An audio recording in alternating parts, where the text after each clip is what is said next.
All right, for more on this, we're now being joined by Lester Munson from Washington, D.C. He's the co-head of the International Practice at BGR Group and Senior Fellow, National Security Institute. Thank you so much for joining us on World Day, and it's always a pleasure to have you with us.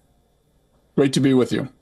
Now, Mr. Munson, of course, a lot of experts say that this just highlights Trump's pragmatic approach to diplomacy, and that is something I wanted you to expand on. Of course, we've been seeing that Trump wants to get Russia and Ukraine on the negotiating table. How much of a part Kyiv will play in this peace process? That is something that has raised concerns as well.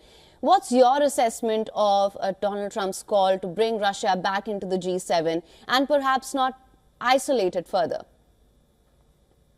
Well, I agree with you that this is evidence of a very pragmatic approach to diplomacy.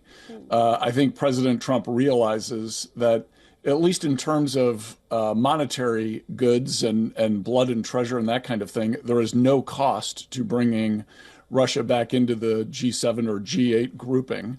It's a free offer, essentially, that he can give to Vladimir Putin to give him some legitimacy on the world stage. And while the Russians have denied they're interested, I think President Trump is actually correct. Russia would like to be back in the community of nations. I don't think he's saying that he wants them in there without a settlement. I think he's using this also to entice the Russians into an effective negotiation where they can return in some fashion to the international community and be a respectable nation again. So he's really kind of changing the conversation here. He's resetting the boundaries for what the discussion about the future of Ukraine will be. And it could, I don't think it's guaranteed, but it could have a real positive impact on those discussions. Right, and I just wanted some clarity on that as well. We've seen Donald Trump's affinity towards Russia and particularly the Russian President Vladimir Putin, which in turn has raised concerns about how much of a part Kyiv will play in the peace process. That being said, do you think this is just an approach that he is following just to make sure that Russia gets on the negotiating table and that there can be a just and durable peace?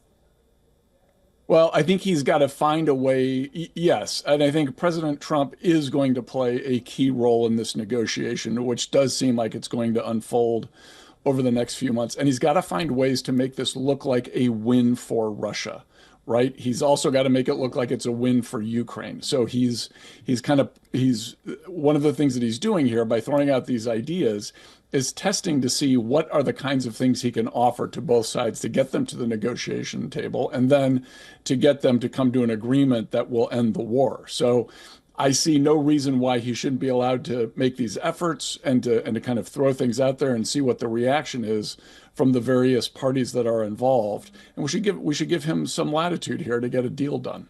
But that being said, on the one hand, he says Russia should be part of the G7. Russia, on the other hand, seems to have completely dismissed it, saying that it's not that interested in the G7 anymore, and perhaps G20 is better suited for Russia. So it's going to be a difficult balancing act, one, to manage Kyiv's expectations and the role that it plays, at the same time to perhaps not isolate Russia and make it a member of the G7. How do you think that will play out?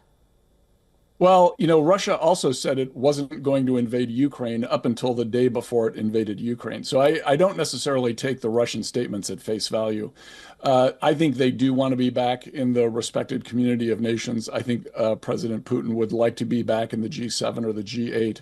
So this is a real thing for him. Whether that's going to bring him to the negotiating table and induce him to make some concessions is another question. But I think this is, respectability on the world stage is something that Russia is interested in, their claims to the contrary notwithstanding. So I think this is actually something smart for President Trump to be pursuing.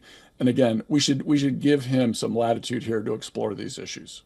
All right, Mr. Munson, I hear you. Thank you so much for sharing your insights on this with us on World DNA. Thank you very much. For latest news, download the WION app and subscribe to our YouTube channel.